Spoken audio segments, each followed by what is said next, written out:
책 읽는 자작나무.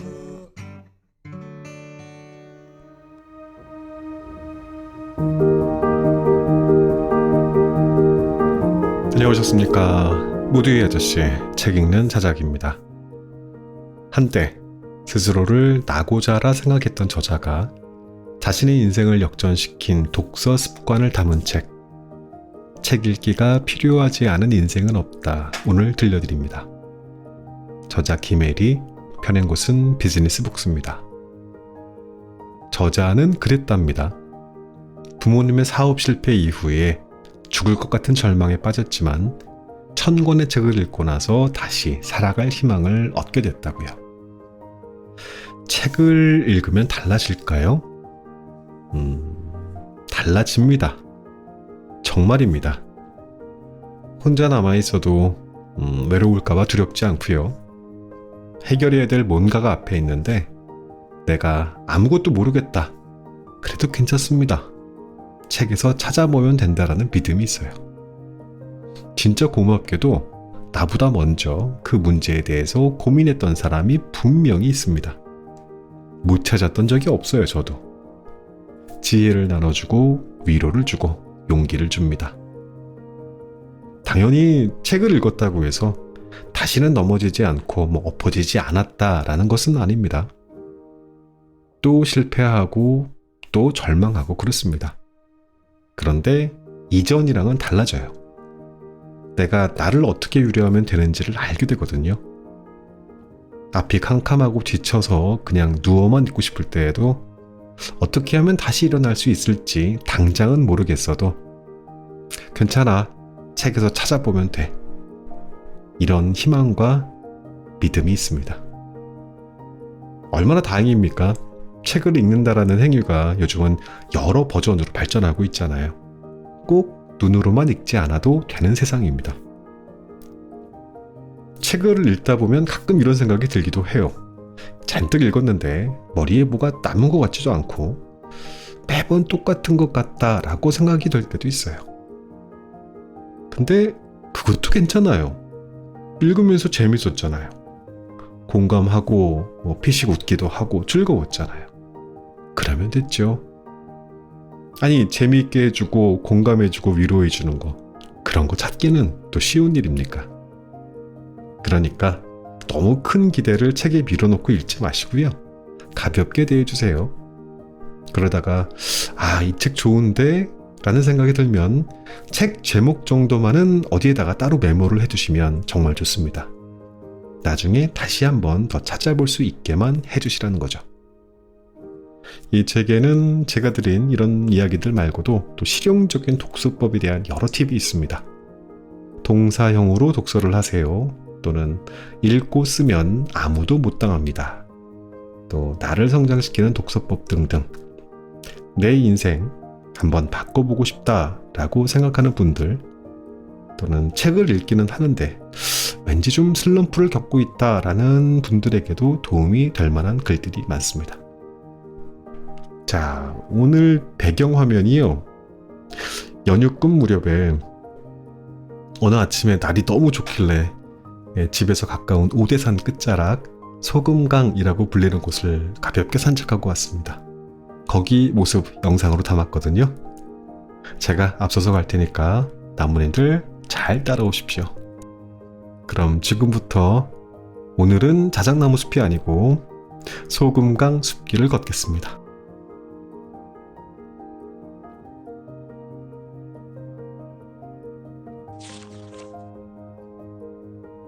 책이 나를 살렸다. 인생을 바꾸겠다 결심하면서 왜 하필 책을 읽었냐고 묻는다면 이보다 더 적합한 대답은 없을 것 같다.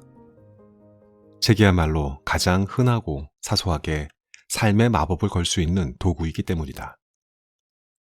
아무리 밑바닥 인생이어도 단돈 1, 2만 원으로 단 몇 시간 만의 투자로 심장이 요동치는 경험을 할 수 있는 건 오직 책뿐이다. 다른 방식의 삶과 그 길로 가기 위한 다른 생각과 행동을 알려주는데 책만큼 적극적인 스승은 없다. 그래서 나는 책을 들었다. 지금까지와는 다르게 살고 싶다면 다르게 살고 싶다 다짐만 해서는 아무것도 변하지 않는다. 매년 해가 바뀔 때마다 대부분의 사람들은 작년과는 다르게 살겠다고 다짐한다. 하지만 변화를 이루어내는 사람은 손에 꼽을 정도다. 이유는 극명하다. 다르게 사는 법을 모르기 때문이다. 다르게 살기 위해서는 일단 다른 생각을 품어야 한다. 다른 언어를 쓰고 다른 패턴으로 행동해야 한다. 하지만 어떻게? 거기서 벽에 부딪히자 나는 책을 들었다. 인생을 전환할 아주 구체적인 방법을 배우고 싶었다. 변화가 간절한 순간, 책에서 답을 구한 나의 이야기를 풀어내려면 중학교 시절로 거슬러 올라가야 한다. 나는 경제적 흙수저로 태어났다. 넉넉한 삶은 아니었지만 긍정적인 부모님과 4명의 형제 자매와 따뜻하고 행복한 유년 시절을 보냈다. 하지만 IMF 사태가 터지자 우리 집은 감당할 수 없는 빚더미에 올라앉았다. 하루아침에 비가 새고 쥐가 돌아다니는 옥탑방으로 쫓겨났고 나중엔 한국을 떠나야 할 지경에 이르렀다. 나는 내 의지와 전혀 상관없이 중국이라는 낯선 나라에서 이방인이 되었다. 그때 내 나이는 겨우 17살이었다. 게다가 상처받고 세상과 등 돌린 부모님 밑에서 건강한 정신으로 살아가기란 쉽지 않았다. 우리 가족이 중국 땅을 밟았을 때는 한국과 중국이 정식 수교를 맺은 지 고작 5년이 지났을 무렵이었다. 당연히 한국 사람도 드물었고 중국은 대도시조차 모든 것이 낙후되어 있었다. 예민할 나이에 급격한 환경 변화를 겪으며 많이 방황했다. 세상에 발을 딛기도 전에 산다는 건 무서운 일이라는 등식이 생겨버렸다. 나는 깊은 우울증과 낮은 자존감을 가진 어른으로 성장했다. 나라는 사람은 무가치하다고 낙인 찍고 아주 작은 꿈이라도 생길라 치면 너 같은 게 무슨 이라며 스스로 모든 가능성의 문을 닫았다. 다시 인생의 주인공을 꿈꾸며 당시 나는 무기력함에 찌들어 살아서 뭐해 란 말을 자주 내뱉었다. 그렇게 우울함과 두려움이 극에 달한 어느 날 아직 피워보지도 못한 내가 아주 구체적으로 죽음을 그리고 있었다. 이전처럼 단순히 생각만 하는 것이 아니었다. 몇 시에 어디에서 어떤 방식으로 죽을지 계획을 짜고 있었다. 그런 나를 깨닫자 갑자기 모든 게 멈췄다. 마치 SF 영화 속 한 장면처럼 모든 생각과 행동이 정지했다. 문득 이런 생각이 들었다. 어쩌면 나는 이미 죽어 있는 게 아닐까. 사실은 한 번도 제대로 살아보지 못한 게 아닐까. 의학적으로는 호흡과 심장, 뇌가 멈추면 사망 선고를 한다. 하지만 어느 철학자의 말처럼 이 세상에는 살아있는 시체들이 득실된다. 희망과 열정, 기대가 없는 삶, 그건 임상적으로 죽음만큼이나 끔찍하다. 나는 억울하고 분통했다. 하지만 이내 지금의 나를 만든 것은 다름 아닌 나 자신이라는 사실을 깨달았다. 집이 망했다고, 가족이 희망을 잃었다고, 모든 아이들이 나처럼 스스로를 불행으로 내몰며 살지는 않을 것이다. 나에게는 변화가 절실했다. 이대로는 안 돼. 처음부터 다시 사는 법을 배워야 해. 그때까지 나는 내 인생임에도 멀찌감치 서서 구경만 했다. 그런데 처음으로 주인공이 되고 싶었다. 어디서부터 어떻게 시작해야 할까? 나는 며칠 동안 아주 진지하게 고민했다. 집안이 무너진 후 처음으로 작은 목표를 세웠다. 일단 집에 있는 책을 몽땅 다 읽어보기로 결심했다. 그게 시작이었다. 어쩌면 모든 것의 시작, 인생의 의미를 새롭게 찾고 스스로 기쁨과 행복을 발견하는 방법을 익히고 다양한 도전 목록을 만들어 하나둘 완성해 나가는 생생히 살아 숨쉬는 진짜 인생을 살기 시작했다. 그렇게 책이 나를 살렸다. 10년간 1000권의 책을 읽다. 양질 전환의 법칙이란 말이 있다. 질적 변화를 위해서는 먼저 양을 채워야 한다는 말이다. 모든 일이 그렇다. 영어나 중국어 등 외국어 공부도, 요가나 달리기 같은 신체 트레이닝도, 독서도 마찬가지다. 양이 어느 임계점을 넘어서야 그때부터 질적 변화가 일어난다. 달라지기로 결심하고 책을 읽기 시작할 무렵 흥미로운 신문 사설을 하나 읽었다. 서울대 교수가 신입생에게 들려주는 이야기였는데 글의 요지는 이랬다. 대학 시절 학점도 중요하고 자격증을 따는 것도 필요하지만 무엇보다 20대의 책을 1000권만 읽어봐라. 인생을 보는 눈이 달라진다. 눈이 번쩍 뜨였다. 처음으로 바로 이거다 하는 명확한 목표가 생겼다. 심장이 마구 뛰었고 기분 좋은 울렁거림을 느꼈다. 이미 발전하고 변화된 내 모습이 눈앞에 어른거린 것 같았다. 어려서부터 책을 가까이 했던 터라 독서 습관이 없었던 것은 아니지만 정확한 수치를 목표화하여 실천하기로 마음먹은 건 그때가 처음이었다. 그렇게 18 무렵부터 1000권 읽기를 목표로 열심히 독서에 매진했다. 구체적인 목표가 생기자 그냥 읽던 때와는 모든 것이 달랐다. 일단 엄청난 동기부여가 됐다. 매일 늦잠을 자던 내가 책이 읽고 싶어 아침 일찍 눈을 뜰 정도였다. 다른 건 몰라도 이 목표 하나는 20대에 반드시 이루겠다는 다짐을 하루에 12번씩 했다. 20대를 독서로서 흔한 문구로 영혼을 살찌우며 보낸다면 다른 무엇을 이루지 못한다 해도 헛된 시간이라 여기지 않을 것 같았다. 눈에 보이는 성과보다 눈에 보이지 않는 자산을 일구는 것이 중요하다는 생각이 들었다. 매일 잠들기 직전 일기장 구석에 그날 읽은 책 제목과 몇 번째 책인지 숫자를 적었다. 처음 몇 년은 수첩이나 일기장 한쪽에 어떤 책을 읽었는지 단순하게 기록했고 나중에는 독서 기록장을 따로 만들었다. 책을 읽다 보면 간혹 모든 것이 멈추는 듯 전율이 있는 문장을 만나기도 하는데 그런 문장들을 따로 필사할 공간이 필요했다. 무엇보다도 읽은 책이 100권이 넘어가니 책과 관련해 하고 싶은 말이 많아졌다. 저자의 어떤 점을 담고 싶은지, 남들은 다 좋다고 칭찬하는 베스트셀러가 왜 내게는 지루하고 반감이 드는지, 어떻게 하면 소설 속 주인공처럼 낯선 모험에 빠져드는 삶을 살 수 있는지 등 사실 그냥 읽은 책은 거의 없었다. 아무리 재미없는 책이라도 도저히 끝까지 읽을 수 없을 정도라는 나름의 한 줄 평이 뒤따랐다. 그렇게 서서히 책을 보는 눈을 길렀다. 그리고 27살이 되던 해 나는 목표했던 1000권을 다 채웠다. 이후 우연히 한 출판사 대표와 식사를 했는데 그분이 이렇게 물었다. 지금까지 책을 몇 권이나 읽었어요? 어림잡아 1000권은 넘죠. 1200권 넘게 헤아렸다가 그 이후로는 안 세어봤어요. 그 대표는 깜짝 놀라며 출판사를 10년 넘게 운영하면서 20대의 책을 1000권 이상 읽은 사람을 처음 만났다고 했다.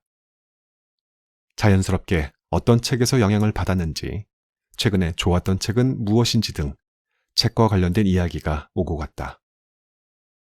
그리고 그날의 대화를 바탕으로 한 권의 책이 세상에 나왔다. 바로 책에 미친 청춘이라는 책이다. 이 책은 많은 독자들에게 사랑을 받았다.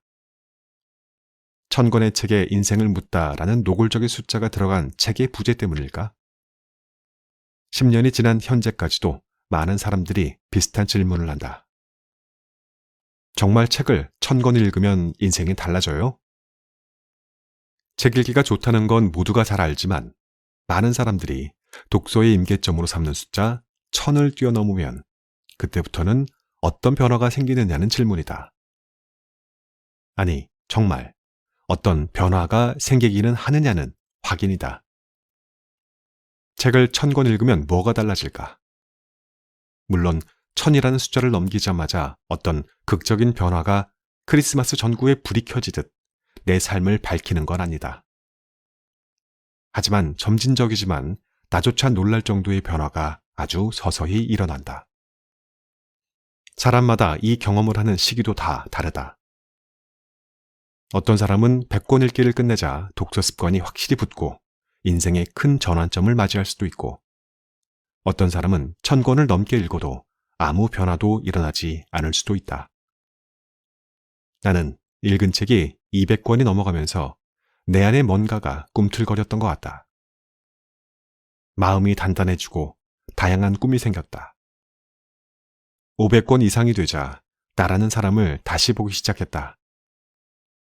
어라, 나 같은 사람도 하니까 정말 되네. 벌써 500권이나 읽었단 말이지? 라는 마음이었다. 독서 임계점, 1000권을 넘으면 생기는 변화들. 첫 번째, 나에게 맞는 책을 고르는 눈이 생긴다. 이건 아주 중요한 얘기다. 나도 그전까지는 남이 골라준 책들만 읽었다. 어떤 대학이나 기관에서 추천한 책, 그해 가장 많은 사람들이 읽었다는 책, 친구나 가족이 권하는 책. 책을 고를 때 나만의 기준이 없었다. 간혹 얻어 걸려서 인생책이라 할 만한 것들도 생기긴 했지만 그런 경우는 흔치 않았다. 하지만 독서량이 늘어나자 내가 좋아하는 분야, 작가, 문체, 감성이 보였다. 나중에는 책 표지와 목차만 봐도 나를 흔들 책인지 아닌지 대략 감이 왔다. 이건 다른 말로 나에 대해 좀 더 잘 알게 되었다는 의미다. 내 취향, 성향, 비전, 심지어 무의식까지 말이다. 나는 꼰대처럼 훈계하고 조언하는 책이 싫었고, 눈물 질질 짜게 만드는 심파 에세이는 돈을 줘도 못 읽을 정도였다.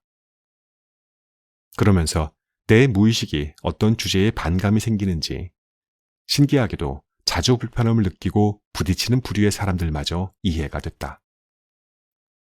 두 번째, 깊게 듣는 법을 터득한다. 읽기는 다른 사람의 경청이라 할 수 있다. 누군가와 면대면으로 만나 귀를 여는 것도 듣기지만 눈으로 타인의 의견과 인생 이야기를 듣는 것도 깊게 듣는 방법 중 하나다. 나는 시대와 국경을 초월한 이들의 목소리를 가슴으로 들으며 수용하고 집중하는 법을 배웠다. 스스로는 침묵하면서 온 마음을 열어 귀를 기울이는 행위. 독서란 그런 것이다. 독서를 통해 이 과정을 반복하고 익히면서 나에게 맞는 선택을 해야 하는 수많은 갈림길에서 도움을 받았고, 다른 사람들의 말을 제대로 듣는 법도 배웠다. 세 번째, 빠르고 정확한 의미 파악이 가능하다. 같은 일을 반복하면 뇌에서는 그 일에 대한 새로운 회로가 생긴다고 한다. 그 일을 반복하고 또 반복하면 새로운 신경회로를 고착시킬 수 있고, 이로써 완전히 다른 사고나 행동이 가능해진다. 나 역시 처음에는 책 한 권을 읽는데 3일 이상 걸렸다. 읽는 속도가 아니라 이해하는 속도가 더뎠기 때문이다. 단순한 문장도 의미 파악이 안 되어 읽고 또 읽다 보면 어떤 날은 한 페이지를 붙들고 하루가 다 지났다는 생각에 한숨이 절로 나왔다. 이제는 300페이지 안팎의 책은 2~3시간이면 다 읽는다. 전문 배경 지식이 필요한 과학서나 경제서 등을 제외하면 대부분의 책들이 직독직해 읽는 즉시 이해가 된다. 네 번째, 나만의 인생 방정식을 완성할 수 있다. 어떤 문제도 하나의 답만 존재하지 않는다는 걸 책을 통해 깨달았다. 문제를 해결하는 절대적인 법칙이나 유일무이한 길은 없다. 어떤 사람에게 유레카를 외치게 한 해답이 다른 사람에게는 아무짝에도 쓸모 없는 것일 수 있다. 누군가에게는 영감의 바탕이 된 소설 달과 6펜스를, 누군가는 고구마를 연거푸 10개나 먹은 듯 답답하고 짜증나는 소설로 기억할 수도 있는 것처럼 말이다.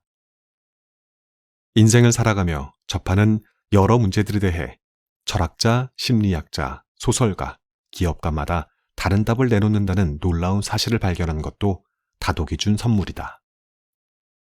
자신이 처한 환경이나 직업, 살아온 배경에 따라 전혀 다른 답을 들려주고 있는 것이다. 당연한 이야기이지만 처음엔 조금 혼란스러웠다. 예를 들어 하고 싶은 일을 하며 살아야 하나, 잘하는 일을 해야 하나와 같은 문제에 어떤 책에서는 하고 싶지 않은 일로 성공한 사람은 세상에 단 한 명도 없다고 말하고, 다른 책에서는 잘하는 일을 직업으로 삼고 돈을 많이 번 뒤에 하고 싶은 일로 나머지 생을 꽉 채우라고 말한다. 하지만 이제는 안다. 성공한 그들의 인생 방정식이 중요한 게 아니라 그것들을 교훈 삼아 나만의 공식을 새롭게 쓰는 게 가장 중요하다는 것을. 중요한 것은 다른 사람들의 이야기를 통해 나답게 사는 길을 고민하고 경험하는 것이다.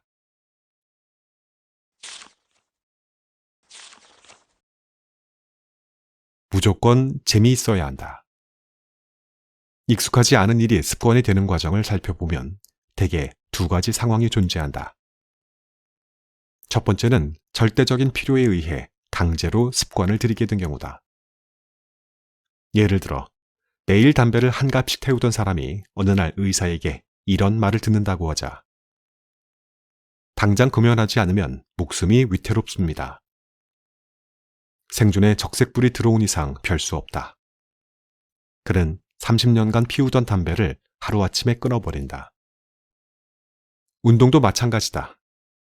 내 주변의 많은 사람들이 본격적으로 운동을 시작하게 된 계기는 놀랍게도 건강 이상 때문이었다. 과체중으로 고지혈증, 고혈압 위험군에 포함되었거나 관절, 허리 디스크 등 운동 부족으로 생긴 크고 작은 질환을 치료하려고 뒤늦게 운동에 뛰어들었다. 어떤 지인은 결혼 날짜를 받아놓고 급히 다이어트를 하느라 운동을 시작한 경우도 있다. 이유가 무엇이건 모두 절대적 필요라는 공통점이 있다. 이런 경우는 모두 스스로 위기의식을 느낄 정도로 큰 변화가 필요한 상황인데 살면서 이런 일을 겪는 게 그리 좋은 일은 아니지 않은가. 발등에 불이 떨어지고 나서야 우물을 찾는다는 건 의미가 없다. 미리 준비하고 계획하는 자세가 중요하다. 습관이 형성되는 두 번째 경우는 바로 뜻밖의 재미를 발견했을 때다. 웹툰에는 전혀 관심이 없던 30대 중반의 직장인 A씨. 어느 날 잠이 오지 않아 무료 연재 웹툰을 몇 편 보다가 사람들이 왜 그렇게 웹툰에 빠지는지 알게 됐다. 이런 경우 시간이 없으면 시간을 쪼개서 보고 아무리 피곤해도 스스로 찾아서 그 일을 한다. 심지어 잠을 줄이거나 술 마시는 시간을 줄여서라도 그걸 해야 직성이 풀린다. 또 다른 예로 글쓰기와 무관한 삶을 살아온 워킹맘 B씨가 있다고 해보자.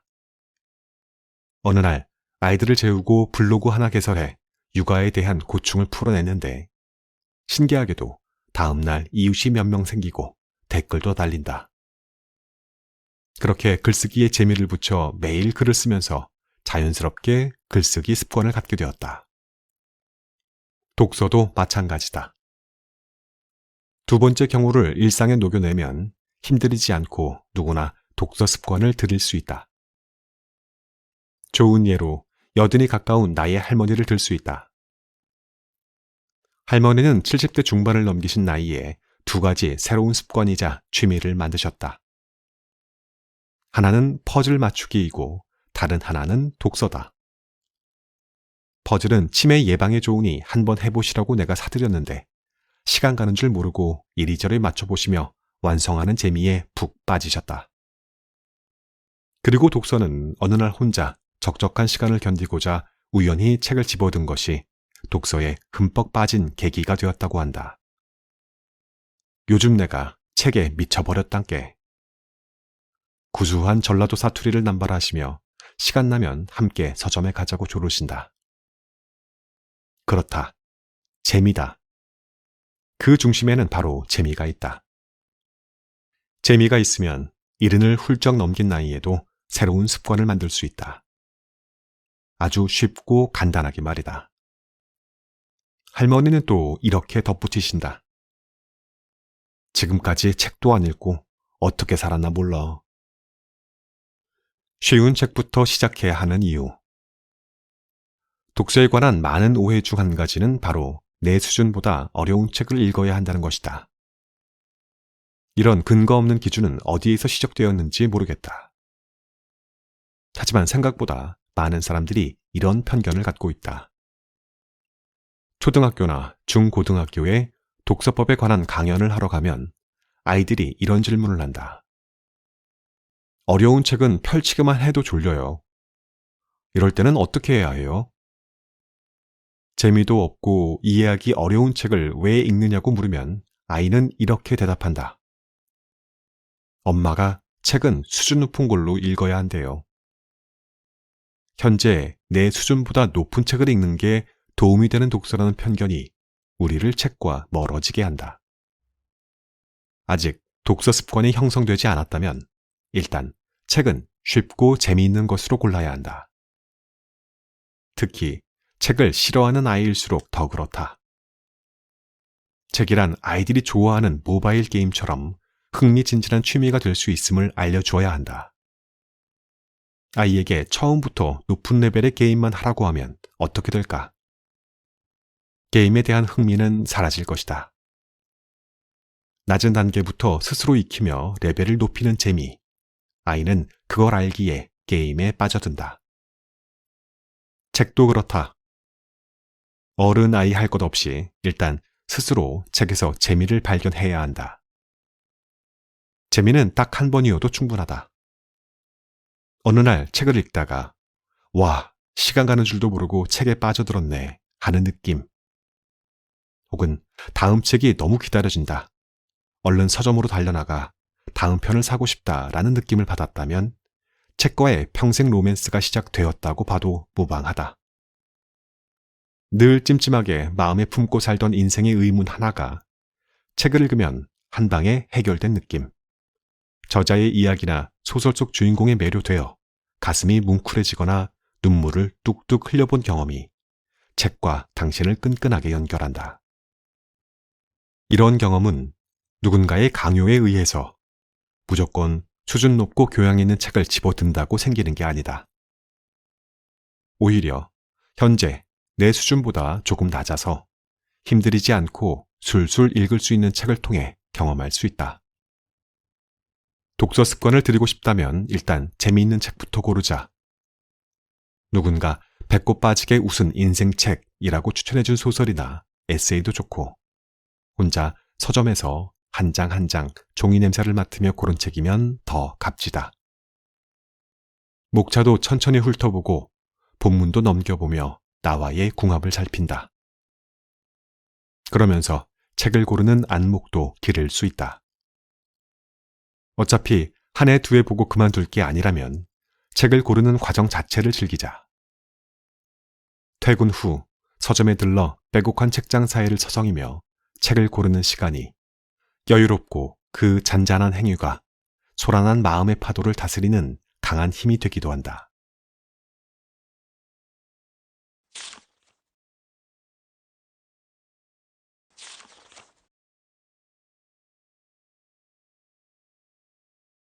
아직 성장할 수 있다는 믿음을 가져라. 우리 안에 깃든 잠재력을 일깨우는데 여전히 독서만한 경험은 없다. 자기계발서의 고전이 된 앤서니 라빈슨의 내 안에 잠든 거인을 깨워라를 보면 참고 경험이라는 단어가 등장한다. 참고 경험이란 말 그대로 우리의 성격과 자아, 운명을 형성하는데 결정적인 역할을 한 경험들이다. 책에는 조지 부시 전 미국 대통령의 목숨을 건 폭격 임무를 설명하며 그 일이 그의 믿음과 가치관을 형성하는데 중요한 바탕을 만들었다고 말한다. 그가 훗날 대통령이 되어 맞닥뜨린 크고 작은 일들을 결정하는 데에도 영향을 주었다는 것이다. 누구에게나 그런 참고 경험이 있다. 가끔 나 자신조차 이해하기 힘든 행동을 할 때가 있는데 그건 삶을 거슬러 올라가 어떤 참고 경험으로부터 얻은 나만의 대응 방식인 경우가 많다. 당연히 참고 경험이 많고 질이 높을수록 이런저런 일들을 더욱 효과적으로 판단하고 처리할 수 있다. 참고 경험은 우리 삶을 움직이는 보이지 않는 시스템인 셈이다. 그렇다면 어떻게 참고 경험의 양과 질을 확보할 수 있을까? 현재 학생인 내가, 돌봐야 할 어린아이가 있는 내가, 회사에 막 입사한 내가, 뭔가를 경험하기 위해 현실을 박차고 나갈 수는 없다. 다행히 참고 경험은 직접적 체험도 있지만 다른 사람에게 들은 정보로도 구성된다고 한다. 바로 독서를 통한 정보다. 경험을 확대하는 도구로 세상 온갖 특별한 일들이 담겨있는 책의 세상만한 것은 없다. 독서는 성공하고 실패하고 도망가고 맞서 싸운 모든 이들의 경험을 내 것으로 차용할 수 있는 멋진 기회인 것이다. 내가 직접 세계를 돌며 장사를 해볼 수는 없지만 나는 세계 일주로 경제를 배웠다를 읽으며 전 세계에서 물건을 사고 판 저자의 경험을 배울 수 있다. 쓰기 위해 버는 소비주의에 지쳐 탈진한 상태라면 진정한 미니멀리즘에 대한 실천적 에세이 100개만으로 살아보기 속 저자의 경험에 귀 기울여 보는 것이다. 북극의 생태가 궁금하다고 직접 가볼 수는 없지만 그곳에 머무른 생태학자의 일기 여름엔 북극에 갑니다를 읽으며 한 번도 밟아본 적 없는 땅의 아름다움을 상상한다.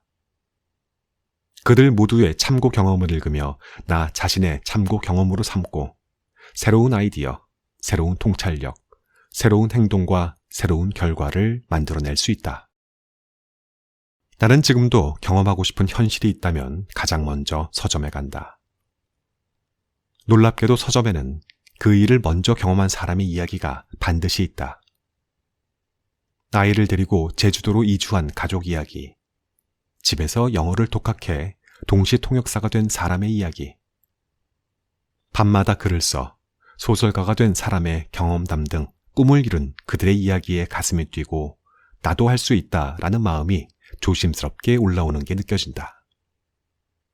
그래서 나에게 있어 새로운 삶의 가능성을 발견하는데 서점만한 공간은 없다. 앞서 말한 내 안에 잠든 거인을 깨워라의 저자 앤서니 라빈스는 매일 참고 경험을 넓힐 방법을 찾았고 그 결과 31살에 수백 년짜리 참고 경험을 가지게 되었다고 이야기한다.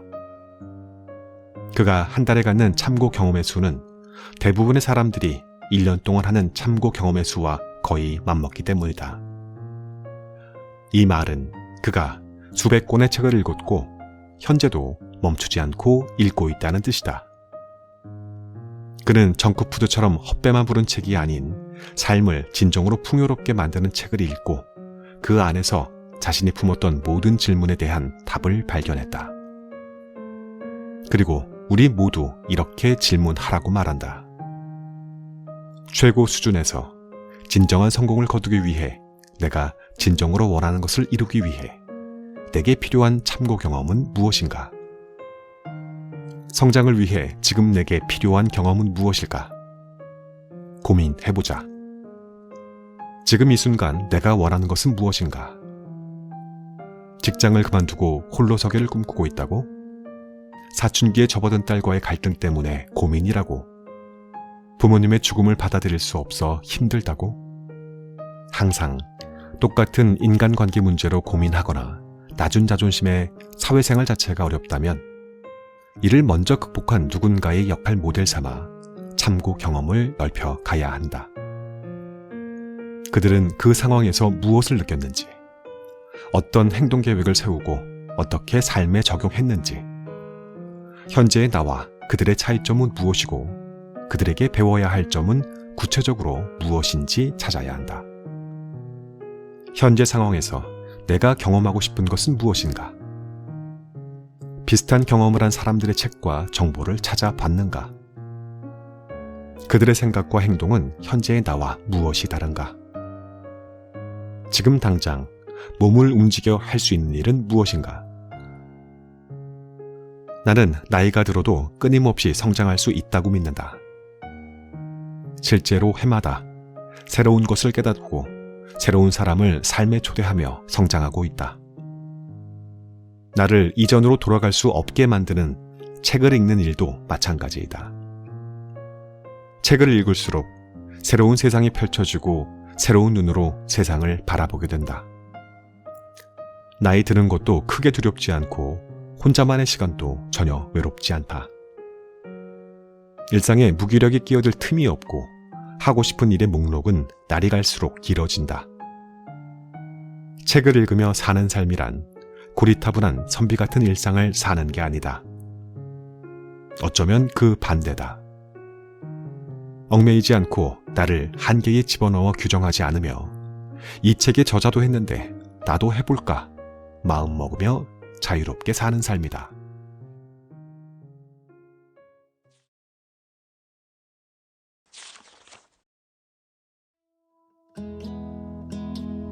이 책은 여기까지 하고 엔딩 음악 듣겠습니다. 나무님들 안녕히 계십시오.